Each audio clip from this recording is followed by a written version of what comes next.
Do you feel like you're constantly struggling just to build and maintain positive relationships in your professional life? And perhaps, like the professional relationships you do have, they seem to be more draining than fulfilling?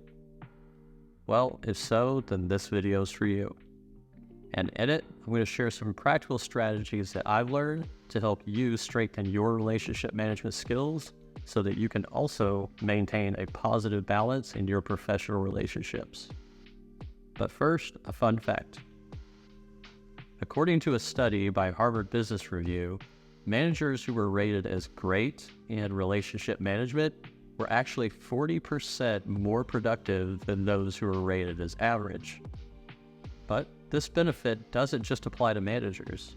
This productivity boost is possible for any professional. And in this video, we'll explore just how these particular strategies can help you achieve this higher level of productivity and take your relationship management skills from average to great, so that you too can transform your professional relationships from draining to fulfilling. Sound good? Then let's get started.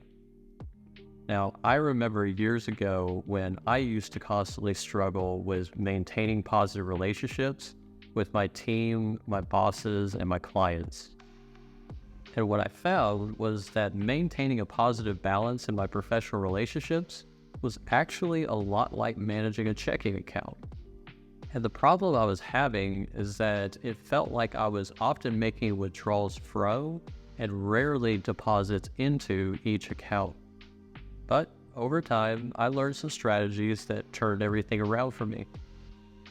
Now, you may be wondering, a checking account?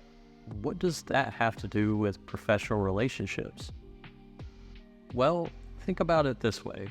You have a relationship, or rather an account, with every person you interact with. And this joint account that you have with each person is one that you and the other person share access to, and you can both check the balance of. And every action you take with that person either deposits into or withdraws from that account. And so every positive action that you take in that relationship is like making a deposit into that account. And every negative action that you take is like making a withdrawal. And if you make more deposits than withdrawals, then you'll have a high positive balance in that account.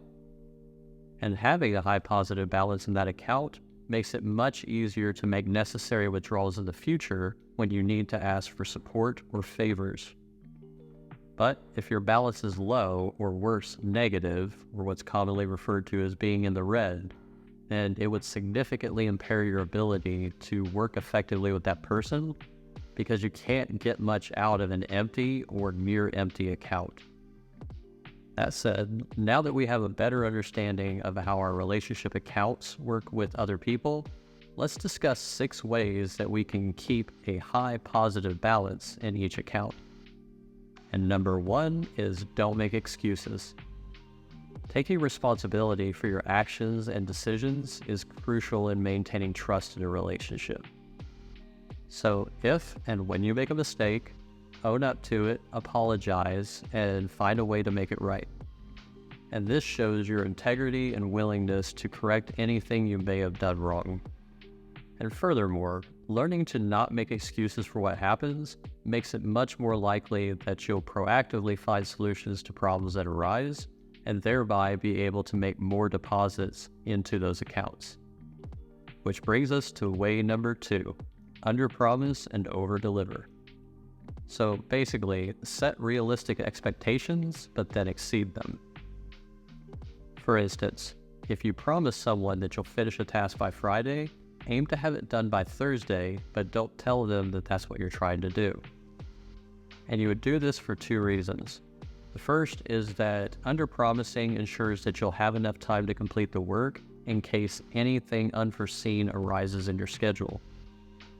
And the second is doing this will not only surprise and delight your team, your bosses, and your clients, but also builds your reputation as a reliable and considerate person, which further strengthens or increases the value of the deposits you make. Now, this doesn't mean that you should always pad your suspenses. But again, it does mean that you should set and manage expectations, but also allow yourself sufficient time to complete the work, and then aim to finish the work early whenever it's reasonable or possible to do so. And next up is number 3, which is always do more than what is asked.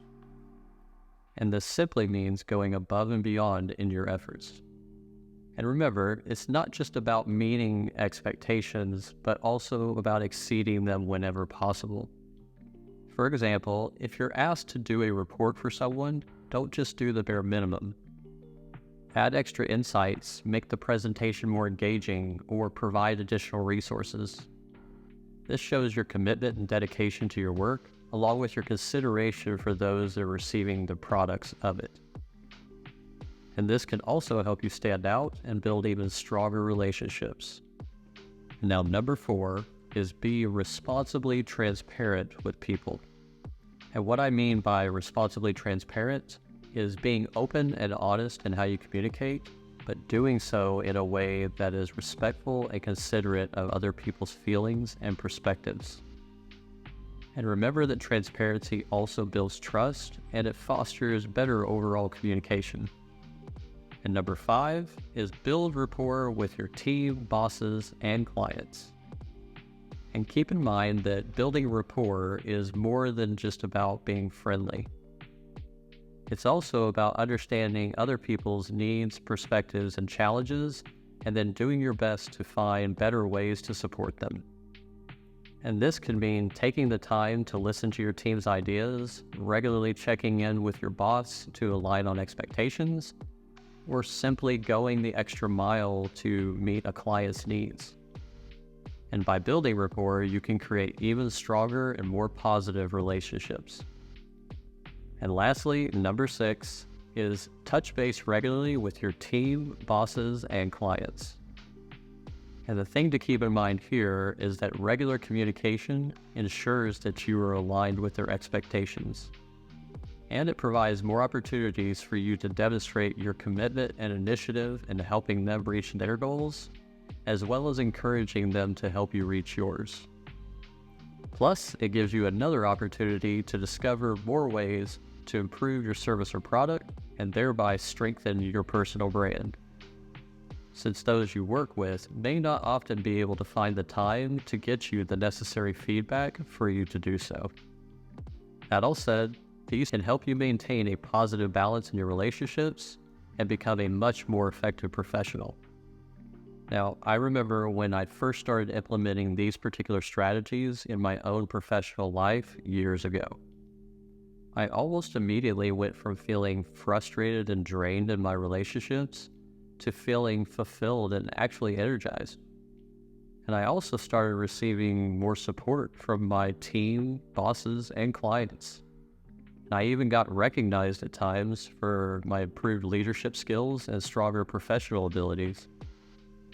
And something I didn't expect when I began doing all these things was that just the simple act of making these periodic deposits into these relationships would in and of itself actually be deeply fulfilling and rewarding to me. In short, it made me feel better about myself by helping to make other people's lives easier. And I believe that you can experience the same transformation by applying these strategies in your own professional life. And at the end of the day, we're again all at different points in our professional journeys, and we're all just looking for a little help. And that's what ultimately makes these relationship building strategies worth it and rewarding. And now it's your turn to put these strategies into practice. So start by choosing one strategy to focus on this week. And it could just be a part or two of it if that's more manageable for you. Then put it front and center in your workspace, and you can put it on a sticky note or you can put it on your computer desktop, just somewhere where you'll always see it. And then make it a point to act on the advice as you go through your daily interactions with others. And just observe how doing these seemingly simple things actually starts to improve the quality of your relationships. And over time, it'll become an even simpler reminder that there's always something you can do to leave either your work, your relationships, or the world better than you found them. And never forget that the key to successful relationships is maintaining a positive balance. So start making more deposits today. And remember, the journey doesn't end here. And as you implement these strategies, you'll face new challenges and learn even more about yourself and your work habits. And each time you do, you'll become an even stronger professional. And I'll be here every step of the way, cheering you on and guiding you as you navigate your personal and professional journeys. That said, if you found this video helpful and you'd like more tips and strategies on personal and professional development like these, then be sure to subscribe and hit the notification bell, because next time we'll be diving deep into the 6th and final professional management skill, stress management. And if you have any questions, or you would just like to share some of your own relationship management strategies, then be sure to leave a comment below. I'd love to hear from you. And as always, I wish you the very best as you continue your personal and professional journeys. Thank you so much for watching, and I'll see you in the next video.